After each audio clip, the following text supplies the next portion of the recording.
प्रश्नावली 13.8 चौथा सवाल है इसका। तो इस प्रश्न में दिया है कि चंद्रमा का व्यास पृथ्वी के व्यास का लगभग 1/4 है। तो चंद्रमा का आयतन पृथ्वी का आयतन का कौन सी भिन्न होगा। तो यहाँ भिन्न से तात्पर्य है, भिन्न जब भी लिखते हैं तो उसको बटे में लिखते हैं, और बटे को हम क्या कहते हैं, अनुपात के रूप में बोलते हैं। तो यानी चंद्रमा का आयतन और पृथ्वी के आयतन में अनुपात क्या है, ये हमें निकालना है इसमें। तो मान लो ये चंद्रमा है, अभी कैसा होगा, गोलाकार है, ये चंद्रमा है।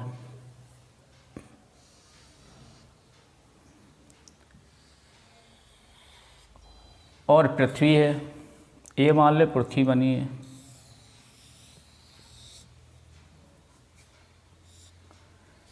तो इसका ये व्यास है चंद्रमा का,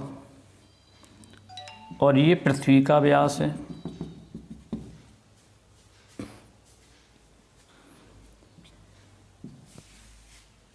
तो सबसे पहले अब मानते हैं, तो माना कि चंद्रमा का व्यास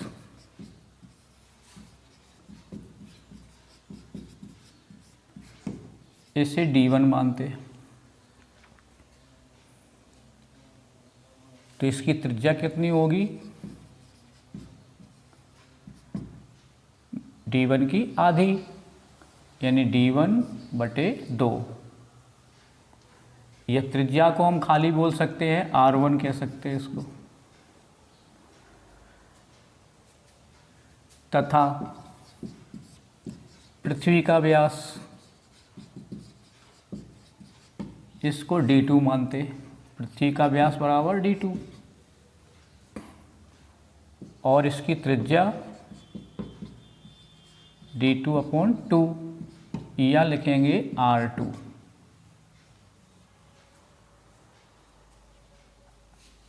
तो ये D1 पूरा व्यास और इसको D2 कहेंगे, यहाँ से लेकर यहाँ तक। अब इसमें जो कंडीशन दी है हमें, उसमें कहा कि चंद्रमा का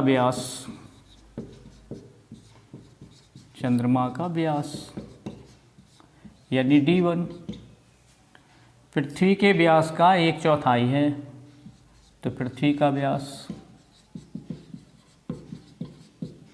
यानी D2, इनका चौथाई यानी कि /4। तो D1 बराबर क्या होगा, D2/4। अब निकालना क्या है, इनका आयतन।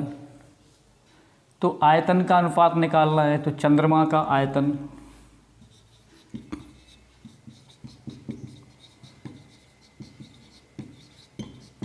इसे हम V1 बोल देते,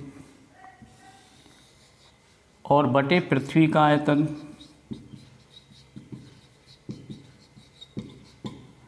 इसे V2 बोलते, बराबर।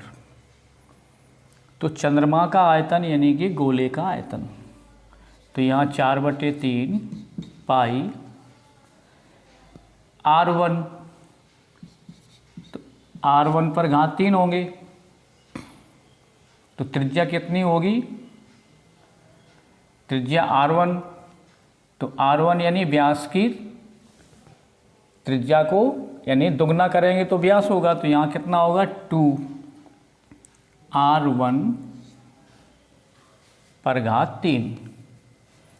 यदि अकेले D1 कहेंगे यहाँ, तो 2 का यहाँ गुणा होगा, तो 2R1 हो जाएगा D1 की जगह। लेकिन त्रिज्या रखनी है, तो त्रिज्या यानी कि D1 यानी इनकी 4/3 पाई R पे घात 3 है, तो R1 पे घात 3 यहाँ करेंगे जैसे, तो बटे यहाँ होगा 4/3 पाई, इसमें R2 पर घात 3 करेंगे। तो 4/3 पाई से 4/3 कट जाएंगी। R1 की जगह क्या लिखेंगे, D1 बटे 2।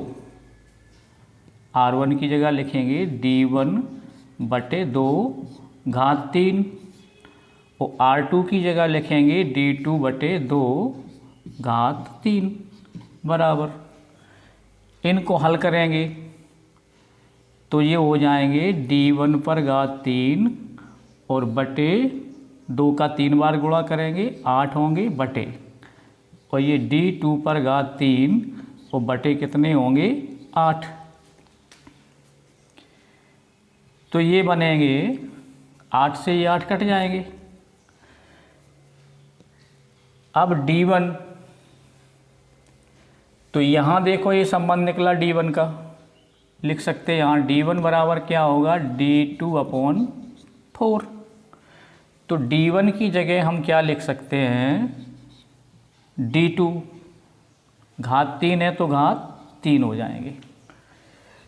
तो D1 की जगह क्या लिखेंगे यहाँ D1 बराबर होंगे D2/4।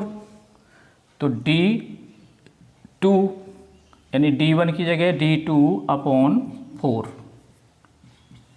D1 की जगह लिख दिया, उस पर घात होंगी 3 और बटे करेंगे D2 इस पर घात 3 और बटे करेंगे कुछ नहीं।